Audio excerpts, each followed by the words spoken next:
Assalamualaikum, salam Malaysia Madani Kanta 744 dimulakan dengan rangkuman berita-berita utama hari ini dan rangkumannya dalam segmen esensi. Perdana Menteri menegaskan jumlah kemiskinan tegar dalam negara perlu dinoktahkan tahun ini. Semua jentera kerajaan, terutama KKDW dan agensi di bawahnya perlu digerakkan segera ke arah merealisasikannya. Semua kementerian tidak hanya perlu membincangkan projek-projek besar, sebaliknya berusaha bantu golongan terbabit keluar dari belenggu kemiskinan. SMS yang mengandungi pautan URL akan disekat mulai 2 Julai ini. Menteri Komunikasi dan Digital berkata ini sebagai salah satu cara mencegah penipuan dalam talian. Keselamatan cyber akan dijadikan sebagai teras utama kementerian. April lalu, SKMM mengarahkan semua syarikat telekomunikasi melarang sebarang kandungan URL dalam SMS. Semua 398 menara telekomunikasi baharu dirancang dalam fasa 1 pelan jendela di Sabah dijangka siap dan beroperasi sepenuhnya suku ketiga tahun depan. Timbalan Menteri KKD berkata hanya 3 menara yang siap dan beroperasi ketika ini. KKD komited pastikan semua menara disiapkan untuk kemudahan telekomunikasi terbaik kepada rakyat. 2 PPR akan dibangunkan di Johor Bahru dan Keluang tahun ini melibatkan 1,000 unit kediaman. Menurut Timbalan Menteri KPKT, perinciannya bakal diumum sebaik perbincangan dengan kerajaan negeri selesai dalam tempoh terdekat. Setakat ini pihaknya telah menerima maklum balas positif. 7 kampung baru dicalonkan Jabatan Warisan Negara sebagai tapak warisan dunia yang diiktiraf UNESCO. Menteri KPKT berkata 7 kampung ini dipilih daripada keseluruhan 613 kampung baru di seluruh negara termasuk di Pulau Pinang, Perak, Johor, Melaka dan Selangor. Jika berjalan lancar, satu lagi tapak warisan dunia akan ditambah pada tahun 2026. Kesemua 31,600 jemaah haji Malaysia akan bergerak ke Arafah Isnin ini untuk menyertai kira-kira 3 juta umat Islam seluruh dunia menjalani ibadah wukuf yang merupakan kemuncak haji pada Selasa. Mereka akan bergerak secara berperingkat ke Arafah dari Masjidil Haram menggunakan 21 bas disediakan bagi setiap maktab penginapan. Suruhanjaya Tenaga menasihatkan pengguna menggunakan peralatan elektrik memiliki penarafan 5 bintang dan menawarkan lebih banyak penjimatan tenaga selain menyelenggara peralatan elektrik secara berkala mengikut spesifikasi ditetapkan. Suis tidak digunakan juga perlu ditutup untuk mengelakkan pembaziran. 3 beradik maut selepas motosikal ditunggang bertembung dengan sebuah MPV di Pekan Pahang tengah hari tadi. Ketiga-tiga mangsa meninggal dunia di tempat kejadian. Siasatan awal mendapati penunggang motosikal dipercayai terbabas masuk ke laluan bertentangan kemudian bertembung dengan MPV yang datang dari arah hadapan. Kes disiasat mengikut Seksyen 41-1 APJ 1987. Sepasang suami isteri ditahan kerana disyaki mendera seorang kanak-kanak lelaki di sebuah rumah di Wangsa Maju. Ketua Polis Kuala Lumpur menyatakan ibu dan bapa tiri mangsa telah ditahan. Lelaki terbabit didapati positif syabu manakala ibu mangsa negatif dadah. Kedua-dua suspek direman 5 hari.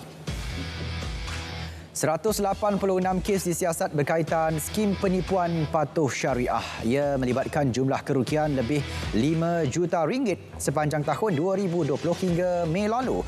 Kewujudan skim dikesan PDRM melalui pelbagai iklan pelaburan, saham Islamik dan patuh syariah di media sosial. SKMM akan bertindak tegas terhadap penyebaran fitnah di media sosial terutama menjelang pilihan raya negeri. Menteri Komunikasi dan Digital berkata pihaknya turut mengadakan pertemuan dengan penyedia perkhidmatan termasuk Telegram dan TikTok. Langkah itu juga bagi memastikan media sosial tidak disalahguna. SKMM juga perlu tegas dalam menguatkuasa undang-undang untuk membendung dan mencegah penyebaran berita palsu. Penguatkuasaan bukan untuk menyekat kebebasan bersuara namun ia perlu dipematuhi peraturan tertentu. Tidak ada kebebasan mutlak kerana perlu ada sempadan tertentu untuk menangani isu penyebaran berita palsu. 36.34 juta ringgit diperuntuk melibatkan 95 projek bagi naik taraf dan selenggara infrastruktur awam di Kedah. Peruntukan menerusi sentuhan kasih KPKT kepada 11 PBT bagi meningkatkan kualiti fasiliti awam demi manfaat penduduk setempat. Dan hari ini, RM500,000 lagi diluluskan untuk naik taraf kemudahan awam dan infra. 72 pusat ekonomi digital diwujudkan KKD di Kelantan setakat ini dengan jumlah keseluruhan pengguna mencecah lebih 133,000 orang.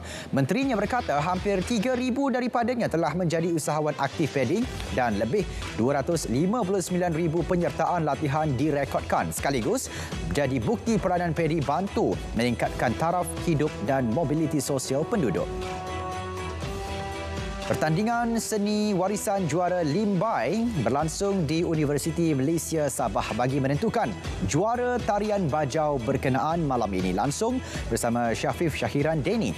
Syafif, silakan. Baik Syairul, sekarang ini saya berada di Dewan Resital UMS yang mana malam ini akan berlangsungnya pertandingan seni warisan juara Limbai 2023 yang bakal berlangsung 9 malam ini, yang mana 6 buah sekolah, 3 daripada sekolah menengah, 3 daripada sekolah rendah akan merebut gelaran juara Limbai pada tahun ini. Johan pertandingan seni warisan juara Limbai 2023 bagi sekolah rendah dan menengah bakal menerima wang tunai sebanyak RM7,000, trofi dan sijil penyertaan.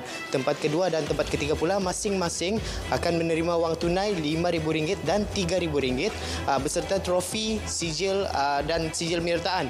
Sementara bagi penari terbaik lelaki dan penari terbaik perempuan pula akan menerima wang tunai RM500 beserta trofi dan sijil penyertaan. Dan hadiah kemenangan dijangka disampaikan oleh Ketua Menteri Datuk Seri Panglima Haji Jinor.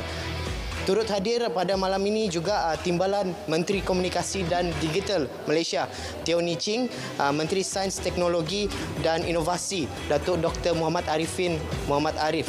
Pertandingan julung kali diadakan RTM Sabah ini antara lain bertujuan menonjolkan kekayaan khazanah budaya di negeri ini. Jangan lupa saksikan pertandingan seni warisan juara Limbai malam ini yang akan disiarkan secara langsung di TV2, RTM Klik, Facebook RTM Sabah dan TikTok RTM Sabah. Baik, itu saja saya dapat bawakan langsung dari Sabah. Kembali ke Angkasa Puri. Baik, terima kasih Syafif.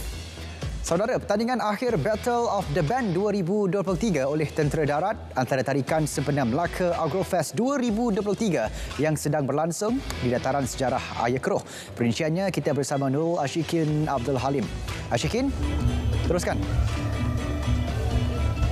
Baik Syarul, terima kasih. Melintas langsung dari dataran sejarah Ayakeroh Melaka. Dan betul, malam ini berlangsung pertandingan akhir Battle of the Band peringkat Tentera Darat Malaysia. Dan kalau boleh saya kongsikan, seawal jam 7 malam tadi sebenarnya orang ramai sudah mula memenuhi tempat kerusi, tempat duduk yang disediakan untuk penonton pada malam ini, iaitu di kiri dan kanan saya. Selain daripada kehadiran penyokong-penyokong bagi kumpulan-kumpulan yang bertanding pada malam ini. Dan sedikit saya kongsikan mengenai pertandingan Battle of the Band ini merupakan inisiatif yang dilaksanakan Tentera Darat bagi mencungkil bakat dalam kalangan anggota dan menilai keupayaan pasukan ini dalam bidang seni dan muzik. Malah ini juga membuktikan bahawa Tentera Darat mempunyai kemahiran dan keupayaan menyeluruh dalam bidang berlainan. Untuk pertandingan ini, setiap kumpulan perlu menghasilkan satu lagu patriotik yang baru dan mempersembahkan satu lagu parodi yang diubah rentak dari lagu asal.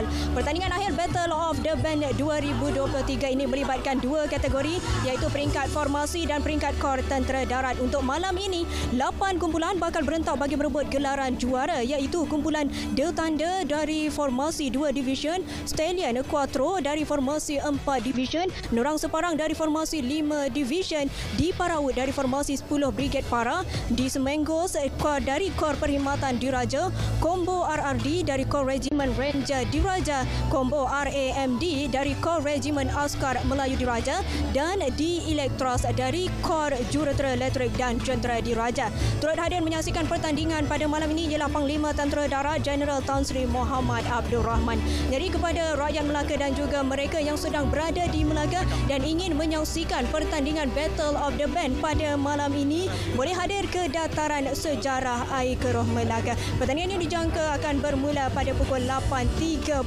malam ini. Jadi saya kira itu laporan saya, Nurul Hashikin Abdul Halim dari Dataran Sejarah Air Keroh. Teruskan bersama Kanta 744. Baik, terima kasih Hashikin di Air Keroh. Kita lanjutkan dengan perkembangan seterusnya. Fasa kedua agenda nasional Malaysia Sihat fokus kepada usaha menjadikan rakyat Malaysia sihat sejahtera. Ini melalui pembudayaan hidup sihat dan kelestarian persekitaran yang menyokong hidup sihat. Langkah itu meliputi beberapa hala tuju dan inisiatif yang merangkumi dasar, polisi dan implikasi kewangan untuk jangka panjang. Melaka Komite Laksana Kajian Perancangan Guna Tanah Kawasan Sumber Makanan Negara. Ketua Menteri berkata melalui kagum, kerajaan negeri akan meneliti tanah-tanah terbiar yang berpotensi dijadikan kawasan pertanian. Sehingga 2040, kerajaan negeri sasar 21,757 hektar tanah di Melaka sebagai kawasan pengeluaran makanan. Kerajaan akan memberi tumpuan khusus dalam ekonomi baru melibatkan peralihan tenaga. Menteri Ekonomi berkata, dengan potensinya sebagai sektor bernilai tinggi, penglibatan lebih aktif dalam usaha memacu pertumbuhan ekonomi negara disasar. Kemampuan Sarawak diyakini dalam membangunkan sumber tenaga hijau seperti hidrogen. Agenda Sarawak yang selari dengan agenda Kerajaan Persekutuan dalam memulih dan mengembangkan ekonomi negara turut dihargai. Majlis Getah Malaysia berjaya selesaikan misi khasnya ke Brussels, Belgium dari 18 hingga 23 Jun lalu. Misi bertujuan membentangkan kertas pendirian mengenai EU Corporate Sustainability Due Diligence bertajuk Bersama Menuju Masa Depan Lestari Industri Getah Malaysia. MRC berkata, Parlimen Eropah telah bersetuju dengan usul untuk Direktif CSDD oleh Suruhanjaya Eropah. Bagi memperkukuh ekosistem digital negara, menerusi kolaborasi industri, TM akan mengakses serangkaian teras pelbagai pengendali MOCN 4G. Menerusi kenyataan, TM menyatakan akses tersebut termasuk perkhidmatan perayuan domestik 4G dan 2G Maxis bagi mempertingkat kesalinghubungan mudah alihnya di seluruh negara. Batik Air telah memulakan penerbangan sulung Kuala Lumpur Incheon Kuala Lumpur. Majlis pelepasan diadakan di KLIA, Anjuran Pertubuhan Pelancongan Korea dan Malaysia Airports Holding Berhad. Batik Air berkata acara ini menandakan satu lagi peristiwa penting untuk operasi Batik Air ke destinasi baru yang menarik di Asia Timur. Selain mempromosi Seoul sebagai destinasi utama barunya untuk perjalanan perniagaan dan percutian. Keselamatan di Moskow diperketat, terutama di bangunan kerajaan, kemudahan pengangkutan dan lokasi-lokasi utama. Ia berikutan kemungkinan tindakan rampasan kuasa tentera oleh pasukan separa tentera persendirian. Ketua Wagner, Nevny Prigozhin, menuduh pasukan Rusia menyerang 2,000 tentera upahannya dan berjanji untuk bertindak balas. Kementerian Pertahanan Rusia menafikan tuduhan itu pada Jumaat. Di Kiev, sistem pertahanan udara Ukraine berusaha keras untuk mematahkan serangan udara tentera Rusia pada Sabtu. Satu serangan ke atas sebuah pangsapuri 24 tingkat menyebabkan 7 penduduk cedera dan 40 buah kereta rosak. Lebih 20 peluru berpandu berjaya dipintas. Letupan turut kedengaran di Bandar Kharkiv. Perkara itu disahkan oleh Datuk Bandar Kharkiv di media sosial. Amaran serangan udara ditarik balik di kebanyakan bahagian negara itu selepas sejam.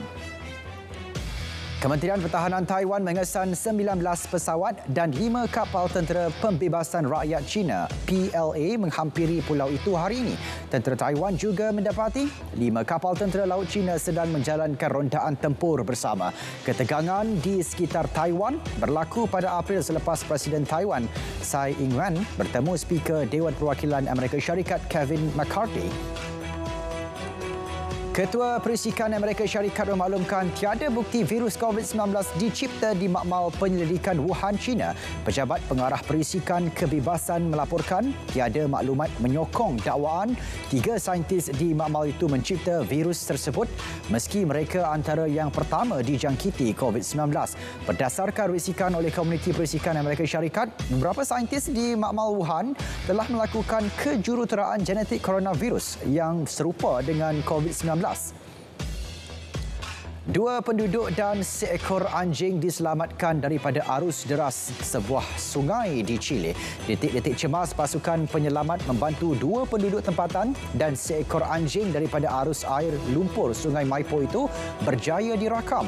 2 penduduk tersebut berdiri di atas sebuah van berikutan hujan lebat yang menyebabkan air sungai melimpah. Pihak berkuasa telah memindahkan penduduk di kawasan itu berikutan risiko tanah runtuh dan banjir.